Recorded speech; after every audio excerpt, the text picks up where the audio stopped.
मैं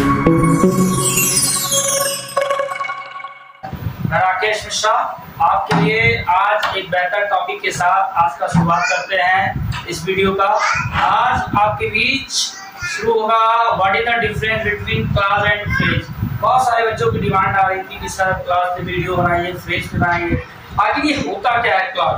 काफी बच्चों के दिमाग में एक हवा बना हुआ है class class class. There is nothing class. Class कुछ भी नहीं है। Try to understand. बहुत सारे बच्चे ये भी पूछते रहे हैं कि फ्रेज क्या है, फ्रेज है।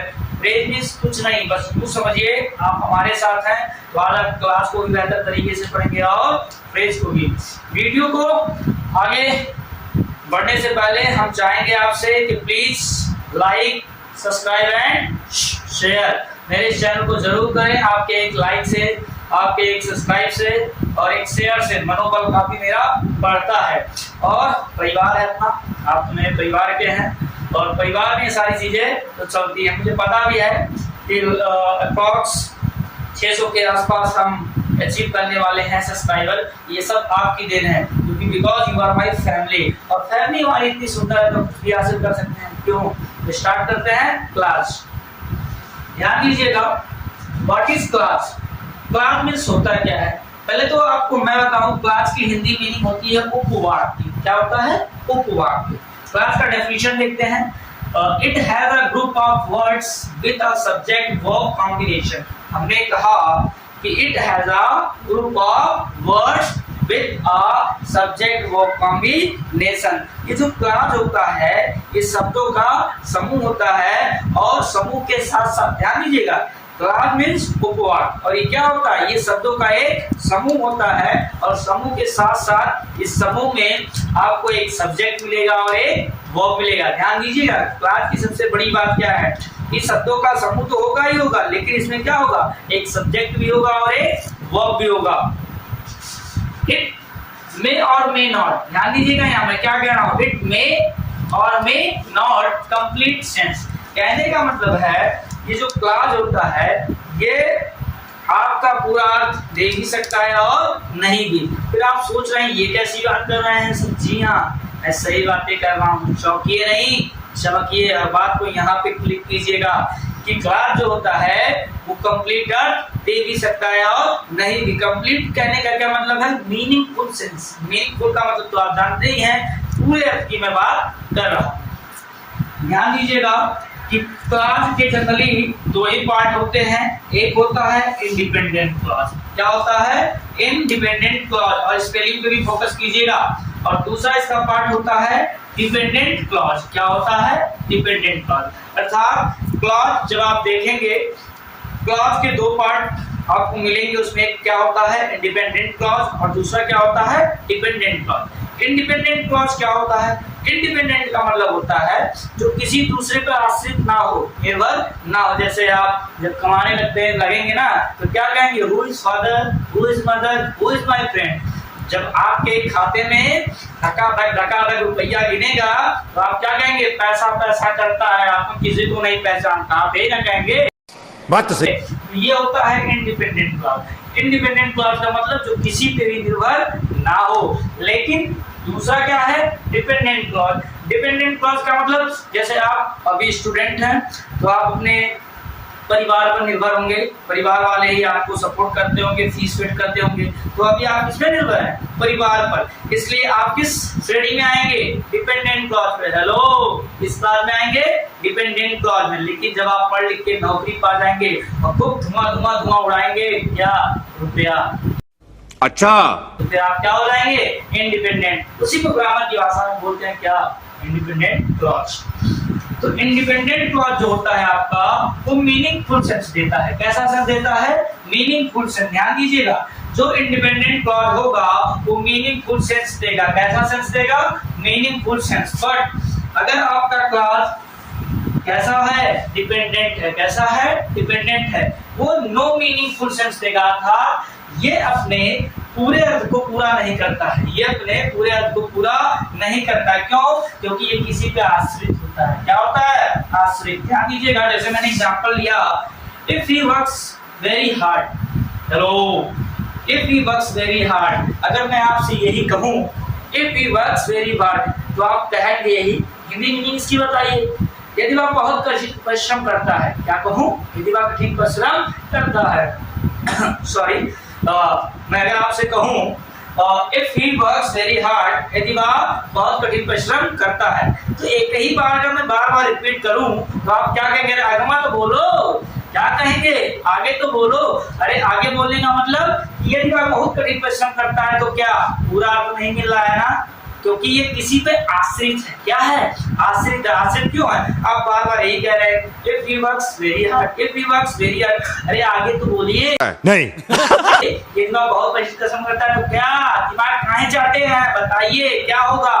कहने का मतलब if he works very hard, यदि वह बहुत कठिन परिश्रम करता है तो मतलब आगे बताइए। अब ये देखिए, ये जो आपका पार्ट है, गौर से देखिएगा, if he works very hard, ये कंप्लीट अर्थ नहीं दे रहा है। कंप्लीट अर्थ क्यों नहीं दे रहा है कंप्लीट अर्थ, क्योंकि बार बार ये कह रहा है if he works very hard, यदि वह बहुत कठिन परिश्रम करता है तो, यदि वह बहुत कठिन परिश्रम करता है तो। अरे आगे तो बताइए, आगे का मतलब he will pass, he will pass, तो वो पास हो जाएगा, I mean वो सफल हो जाएगा। इसका मतलब है जो ये वाला पार्ट था जिसको मैंने, आप देख रहे हैं सर्कल किया हुआ है, ये किस पे निर्भर था, इस पार्ट पे निर्भर था, किस पे, he will pass। तो ये वाला पार्ट आपका डिपेंडेंट क्लॉज है। कैसा क्लॉज है, ध्यान दीजिएगा, ये आपका डिपेंडेंट क्लॉज है। क्यों है, क्योंकि ये पार्ट किस पे निर्भर है, इस पे।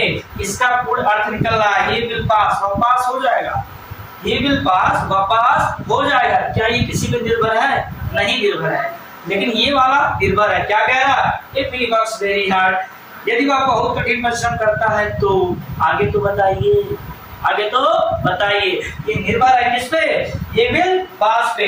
इसलिए ये वाला जो पार्ट आपका है ये इंडिपेंडेंट क्लॉज नहीं है। कौन सा है, डिपेंडेंट क्लॉज है। कुछ लोगों के दिल से आवाज आई क्या, ये इंडिपेंडेंट क्लॉज है। जी नहीं, इंडिपेंडेंट कैसे है, क्योंकि दूसरे पे निर्भर है। लेकिन जो ये पार्ट है ये विल पास, ये कौन सा पार्ट है, इंडिपेंडेंट। कौन सा है, इंडिपेंडेंट क्लॉज है। तो इसको आप नोट कर लीजिए और स्क्रीनशॉट जरूर ले। आइए अब हम दूसरे एग्जांपल से समझते हैं। I will go there if he comes here. मैंने एक पार्ट लिखा हुआ, पहले चलिए ये चीज समझ लीजिए, ये टोटल जो पार्ट लिखा हुआ गया है ये है सेंटेंस। क्या है, ये है पूरा सेंटेंस, और सेंटेंस का ही पार्ट होता है क्लॉज। ध्यान दीजिएगा, ये पूरा लिखा हुआ part I will go there if he comes here, ये पूरा का पूरा पार्ट जो लिखा गया है ये एक है सेंटेंस, और सेंटेंस के ही पार्ट से बनता है क्लॉज। ध्यान दीजिएगा, सेंटेंस के ही पार्ट से क्या बनता है, क्लॉज। और एक बार फिर से मैं आपको रिमाइंड करा दूं कि क्लॉज का अपना खुद का एक सब्जेक्ट होता है और एक वर्ब होता है। एक सब्जेक्ट होता है और एक वर्ब होता है, और इसी क्लास के ही दो पार्ट होते हैं। इसी क्लास के ही दो पार्ट होते हैं, एक इंडिपेंडेंट क्लॉज और दूसरा क्या होता है, डिपेंडेंट क्लॉज। डिपेंडेंट क्लॉज का मतलब होता है आश्रित रहने वाला, और इंडिपेंडेंट का मतलब होता है आश्रित ना रहने वाला। ठीक है, तो एक एग्जांपल और देखते हैं, ध्यान से देखिएगा। हेलो, ध्यान यहाँ। तो I will go there, I will go there, मैं वहां जाऊंगा। इफ ही कम्स हियर, यदि वह आएगा। अब ध्यान दीजिएगा, आई विल गो देयर, यहाँ पे इस सेंटेंस का कंप्लीटली अर्थ मिल रहा है। क्या, आई विल गो देयर, मैं वहां जाऊंगा। लेकिन जो इसका दूसरा पार्ट लिखा गया है इस पार्ट पे फोकस कीजिएगा।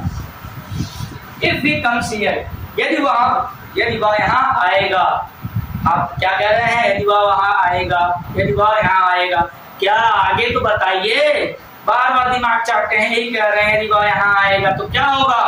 अरे इसका मतलब आप दूसरे पे निर्भर क्या है, आश्रित हैं। इफ ही कम्स हियर, यदि वह यहाँ आएगा तो मतलब आई विल गो देयर, तो मैं वहां जाऊंगा। इसका मतलब ये वाला जो पार्ट आप देख रहे हैं ये आपका क्या है, दूसरे पे आश्रित है। क्या है, आश्रित है। इसीलिए इसको हम बोलते हैं डिपेंडेंट क्लॉज। ध्यान दीजिएगा, क्या बोलते हैं, डिपेंडेंट क्लॉज। और ये जो पार्ट है आई विल गो देयर, ये आपका कैसा पार्ट है, ये आपका है इंडिपेंडेंट क्लॉज। कैसा क्लॉज है, इंडिपेंडेंट क्लॉज। क्यों, क्योंकि आई विल गो देयर, मैं वहां जाऊंगा, इसका एक कंप्लीट अर्थ निकल रहा है, इसे किसी की आवश्यकता नहीं है। लेकिन जो नेक्स्ट पार्ट लिखा गया है इफ ही कम्स हियर, यदि वह यहाँ आएगा, आगे तो बताइए, अर्थात ये किसी दूसरे पर निर्धारित था, निर्धारित किस पे था, इस वाक्य पे, इसलिए ये वाला पार्ट डिपेंडेंट क्लॉज है और ये वाला पार्ट क्या है, हेलो, क्या है, इंडिपेंडेंट क्लॉज। तो I hope you got it about the class very well today.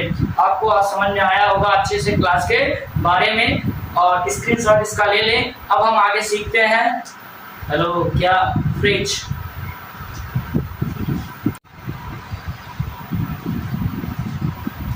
Hello दोस्तों, मजा तो आया ही होगा क्लास में, क्यों, क्लास पढ़ने में मजा आया ना? जी हाँ। नहीं। जैसा कि मैंने आपको बताया, ध्यान दीजिएगा कि क्लॉज का अपना खुद का एक सब्जेक्ट होता है और वर्ब होता है, और क्लॉज के आपको मैंने दिखाया दो पार्ट थे, एक होता है डिपेंडेंट क्लॉज और दूसरा होता है डिपेंडेंट क्लॉज। डिपेंडेंट क्लॉज क्या होता है, वीडियो को सीधे बैक करके देखें, और इंडिपेंडेंट क्लॉज क्या होता है उसको भी आप देखें। अगर if you have any kind of doubt you can drop a message in my inbox box, that's it. तो चलिए देखते हैं फ्रेज। क्या देखते हैं, फ्रेज। फ्रेज मीन्स क्या होता है, वाक्यांश।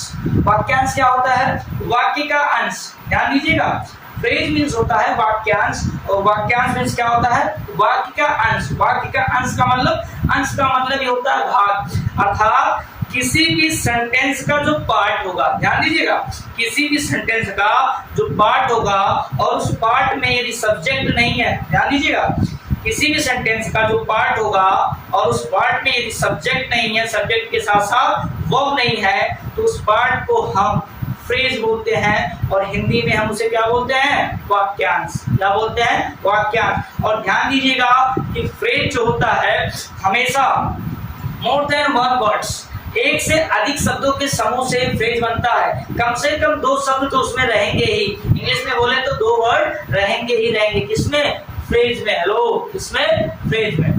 तो ध्यान दीजिएगा, फ्रेज मींस वाक्यांश। वाक्यांश का मतलब वाक्य का अंश, वाक्य का भाग। It is a small group of words without subject and verb. जैसा कि डेफिनेशन के माध्यम से आप देख रहे हैं, यह एक छोटे शब्दों का समूह होता है, किसके बिना, सब्जेक्ट और वर्ब की। इससे तो एक चीज क्लियर हो रहा है कि फ्रेज में ना तो सब्जेक्ट होगा, हेलो, फ्रेज में ना तो सब्जेक्ट होगा और ना तो वर्ब होगा, क्योंकि यहाँ क्या लिखा गया है, विदाउट। ध्यान दीजिएगा, विदाउट मतलब बिना।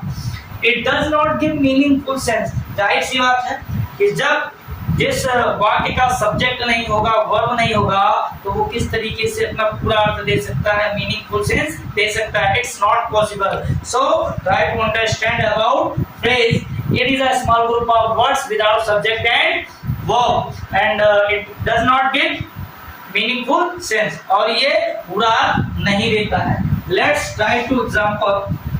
He reads in the morning। ध्यान दीजिएगा, he reads in the morning, ये पूरा का पूरा वाक्य क्या है, एक सेंटेंस है। क्या है, सेंटेंस है। लेकिन ध्यान दीजिएगा, ये जो पार्ट लिखा गया है in the morning, hello, where your concentration, ध्यान का है, he reads in the morning। आप ये बताइए, जो ये in the morning है, ये more than one word है कि नहीं है? क्या इसमें कहीं सब्जेक्ट है, क्या कहीं इसमें वर्ब है? There is no subject and verb, that's why this is a phrase. Hello, this is a phrase. ये जो पार्ट आपने लिखा है, ये पार्ट क्या है, फ्रेज है। फ्रेज क्यों है, क्योंकि आप जान रहे हैं इसमें ना तो सब्जेक्ट है ना तो verb. Next, she runs very fast. तो यहाँ क्या है, वेरी फास्ट। ध्यान दीजिएगा, वेरी फास्ट पे फोकस कीजिएगा। वेरी फास्ट, ये आपका जो वेरी फास्ट है, ये फ्रेज है। क्या है, फ्रेज है। फ्रेज क्यों है, क्योंकि इसमें भी ना तो सब्जेक्ट है ना तो वर्ब है, और ये ऑलरेडी इस सेंटेंस का एक पार्ट है। क्या है, पार्ट है, आई मीन वाक्यांश है। क्या है, वाक्यांश। और इंग्लिश में बोले तो सुनो रे, क्या है, फ्रेज। फ्रेज मतलब वाक्यांश, यानी कि वाक्य का अंश, भाग। और next example, I am gentle by nature. तो यहाँ भी ध्यान दीजिएगा, ये जो बाय नेचर लिखा गया है, I am gentle by nature, ये जो बाय नेचर लिखा गया है, ये जो बाय नेचर लिखा गया है, ये भी क्या है, ये भी आपका फ्रेज है। फ्रेज क्यों है, क्योंकि यहाँ पे ही अर्थ देखिए कंप्लीट हो जा रहा है। आई एम जेंटल, मैं सज्जन हूँ।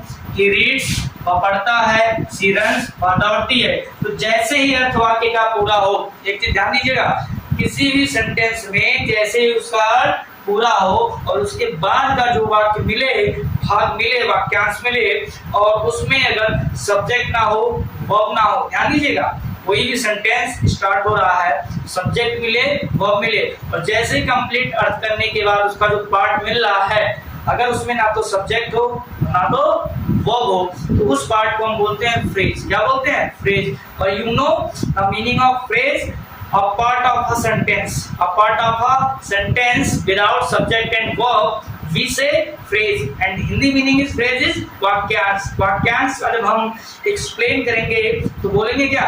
वाक्य का अंश, वाक्य का भाग। तो मुझे जहां तक उम्मीद है कि फ्रेज आपको समझ में आया होगा और अगली वीडियो में आपको अभी क्लास और फ्रेज ओवर नहीं हुआ है, अभी क्लास और फ्रेज पे बहुत ही डिटेल में वीडियो आएगा। बस ये तो एक ट्रेलर था। क्या था? ट्रेलर। अभी तो धुआं करूंगा मैं आगे। और आप लोग का प्यार आशीर्वाद बना रहे और इस वीडियो को खूब दबा के शेयर कीजिए, सब्सक्राइब कीजिए और कराइए और मित्र और मित्री को भी दिखाइए। समझ में आ रहा है कि नहीं आ रहा है? तो वीडियो खत्म होने से पहले एक बार पुनः आप लोगों को मैं राकेश मिश्रा धन्यवाद देने से पहले क्या please subscribe, like and share my YouTube channel. और चैनल क्या होता है जी? चैनल। मैं आपके प्रेजेंस ऑफ माइंड को चेक करता हूँ आप सुन रहे हैं या नहीं। तो इस चैनल को खूब दबा के प्यार और दुलार दीजिए और किसी भी प्रकार का यदि आपको समस्या हो तो आप अपने समस्या को बोले तो समोसा को मेरे चैट बॉक्स में डाल सकते हैं। Thank you so much.